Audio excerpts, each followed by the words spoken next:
تو وہ دن انتہائی سخت دن ہے، اللہ تعالیٰ اس کی سختیوں سے ہمیں محفوظ فرمائے۔ قیامت بہرحال قائم ہوگی، اور اللہ تعالیٰ قرآن مجید میں ارشاد فرماتا ہے اذا زلزلت الارض زلزالها واخرجت الارض اثقالها وقال الانسان ما لها یومئذ تحدث اخبارها، جب زمین تھر تھر کانپنے لگے گی تو پھر حال یہ ہوگا کہ انسان پکار اٹھے گا کہ اس کو کیا ہو گیا، اور اس دن زمین ہر خبر بتا دے گی۔ آج زمین کے جس گوشے اور ٹکڑے پہ بندہ داد عیش دیتا رہا ہے، گناہ کرتا رہا ہے، دروازے بند کر کے لوگوں کی نگاہوں سے چھپتا رہا ہے، لیکن قیامت کے دن زمین سلطانی گواہ بن جائے گی، اور جو کہا ہر شے سامنے آ جائے گی۔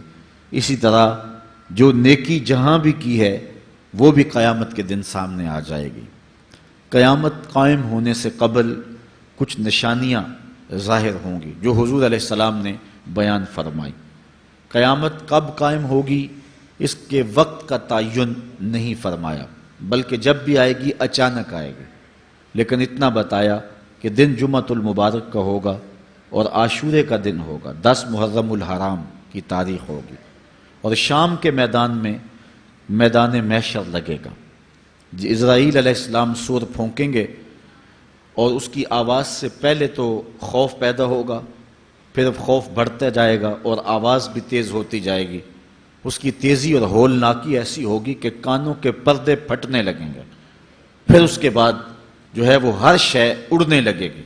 اللہ تعالیٰ جل شانہ نے سورہ الواقعہ کے اندر پہاڑوں کی حالت کو بیان کیا ہے۔ جب سور پھونکا جائے گا، قیامت واقعہ ہوگی، تو فرمایا کہ پھر تم اس طرح ہو جاؤ گے جس طرح کہ روزن سے آنے والی روشنی میں اور دھوپ میں جو باریک باریک ذرے ہوتے ہیں۔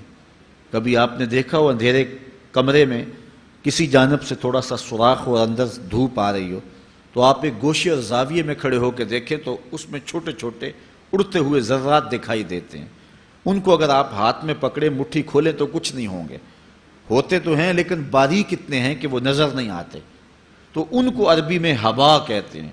اللہ تعالیٰ ارشاد فرماتا ہے یہ بڑے بڑے پہاڑ، یہ کیٹو، یہ ماؤنٹ ایورسٹ، یہ جو ہے وہ بڑے بڑے عالی نصب پہاڑ اس طرح ریزے ریزے اور ٹکڑے ٹکڑے ہو جائیں گے جس طرح روزن کی روشنی کے اندر چھوٹے چھوٹے باریک اور مہین ذرے ہوتے ہیں، جن کو تم تھامو پکڑو تو تمہارے ہاتھ میں تمہیں دکھائی نہیں دیتے، صرف دھوپ میں دیکھتے ہو۔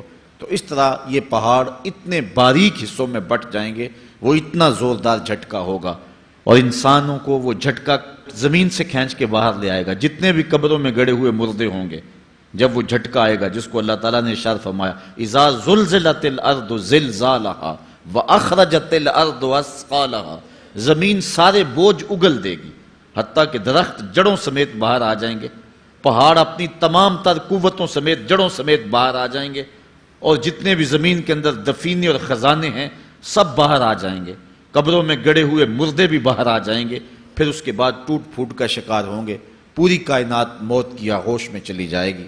یہ قیامت کا دن بہرحال قائم ہوگا۔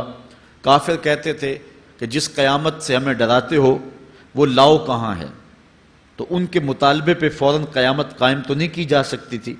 اللہ تعالیٰ جل شانہ نے فرمایا محبوب ان کو کہو تم بھی انتظار کرو، میں بھی انتظار کرتا ہوں، اور جس دن کا وعدہ دیا ہے وہ تم دیکھ لو گے۔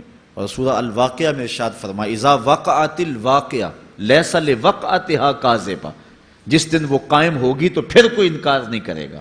آج موت کا انکار کوئی نہیں کرتا، کسی دھرم میں، کسی مذہب میں، کسی عقیدے میں، کسی فرقے میں، کسی گروہ میں، کسی طبقہ زندگی میں آپ موت کا انکار نہیں پاتے۔ موت ہے ہنگامہ آرا کلزم خاموش میں، ڈوب جاتے ہیں سفینے موج کی آغوش میں، لیکن آج موت کا انکار نہیں ہوتا۔ قیامت کا انکار کرنے والے لوگ بہت سارے ہیں جو کہتے ہیں یہ دنیا سب کچھ ہے۔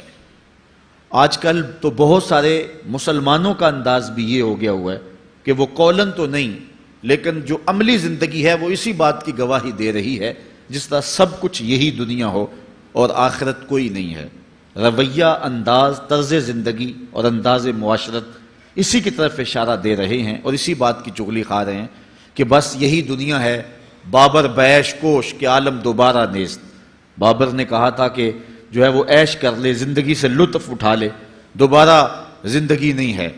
اور آج یہ بات بھی کہی جاتی ہے، یہ جہاں مٹھا اگلا کس نے ڈٹھا، اور یہ سارے قیامت کے انکار کی صورتیں ہیں۔ لیکن آج اگر کوئی مانتا یا نہیں مانتا، لیکن ایک وقت آئے گا پھر کوئی بھی انکار نہیں کر سکے گا۔ آج جو قیامت کے قیام پذیر ہونے کی تدہیق کرتا ہے اور دلائل دیتا ہے کہ یہ دن قائم نہیں ہوگا، قیامت کے دن وہ بھی انکار نہیں کر سکے گا، اس لیے کہ آنکھوں کے سامنے سب کچھ ہو جائے گا، جس طرح آج موت کا انکار نہیں ہوتا۔ تو ارشاد فرمایا جب وہ واقعہ پذیر ہو جائے گی پھر کوئی بھی اس کو جھٹلانے والا نہیں ہوگا۔ لیکن قیامت سے قبل کچھ واقعات ہوں گے جس سے لوگوں کو آگاہ کیا جائے گا کہ وہ قیامت کے آنے سے قبل اپنے اعمال سے توبہ کر لیں۔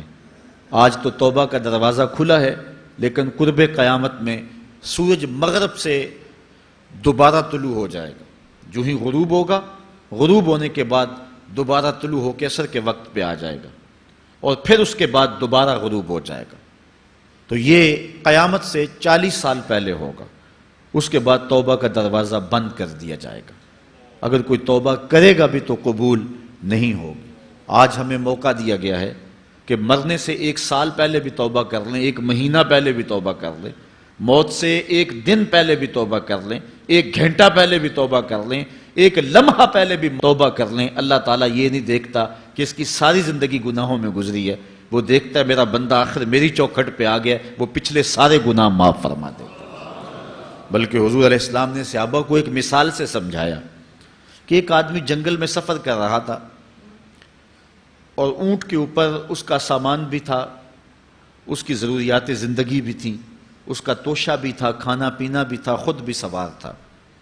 چلتے چلتے جنگل میں کسی درخت کے ساتھ اپنا اونٹ باندھ کر کے وہ دوپہر کاٹنے کے لیے، سستانے کے لیے وہاں کچھ دیر کے لیے رکا۔ نیند آئی، تھوڑی دیر کے بعد جب آنکھ کھلی تو کیا منظر دیکھتا ہے کہ اونٹ نہیں ہے، اس کے اوپر ہی اس کا سامان ہے، زیادہ سفر ہے۔ اب صحرا میں اونٹ کا کھو جانا گویا زندگی کا کھو جانا ہے۔ اس بات کا ادراک وہ لوگ رکھتے ہیں جنہوں نے صحراؤں کا سفر کیا ہے۔ ہمارے اگر یہاں اس شہری آبادی میں، ہمارے اس ملک میں اگر کوئی شخص جو ہے وہ قافلے سے بچھڑ جائے، پیچھے رہ جائے تو وہ بات اور ہے۔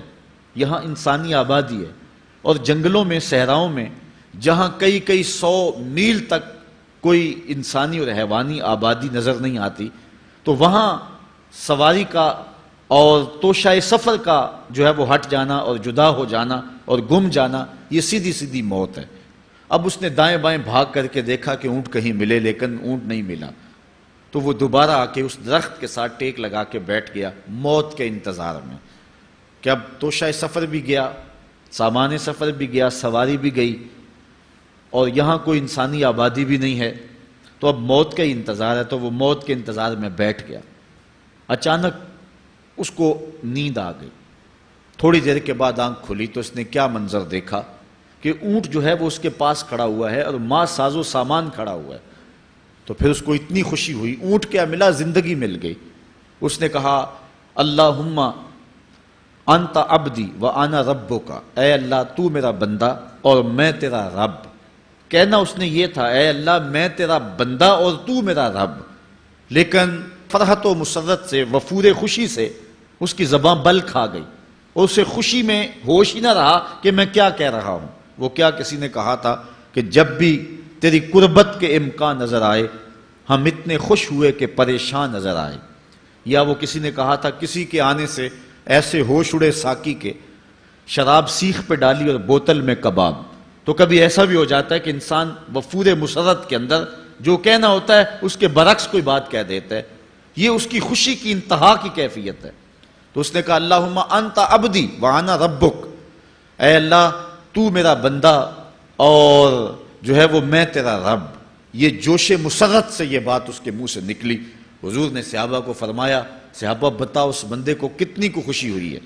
صحابہ نے عرض کی حضور بہت زیادہ خوشی ہوئی ہے۔ تو حضور علیہ السلام نے فرمایا جب کوئی بندہ توبہ کر کے مالک کی دہلیز پہ پلٹ آتا ہے اللہ تعالیٰ اس سے بھی زیادہ خوش ہوتا ہے کہ یہ میرا بندہ میری دہلیز پہ آ گیا، یہ توبہ کے دروازے پہ آ گیا ہے۔ تو اس لیے قیامت سے قبل توبہ کا دروازہ کھلا ہوا ہے، لیکن 40 سال قبل توبہ کا دروازہ بند ہوگا، سورج مغرب سے طلوع ہوگا، پھر کوئی توبہ کرنا چاہے گا بھی، بلکہ ہر کوئی توبہ کرنا چاہے گا، لیکن پھر توبہ جو ہے وہ قبول نہیں ہوگی۔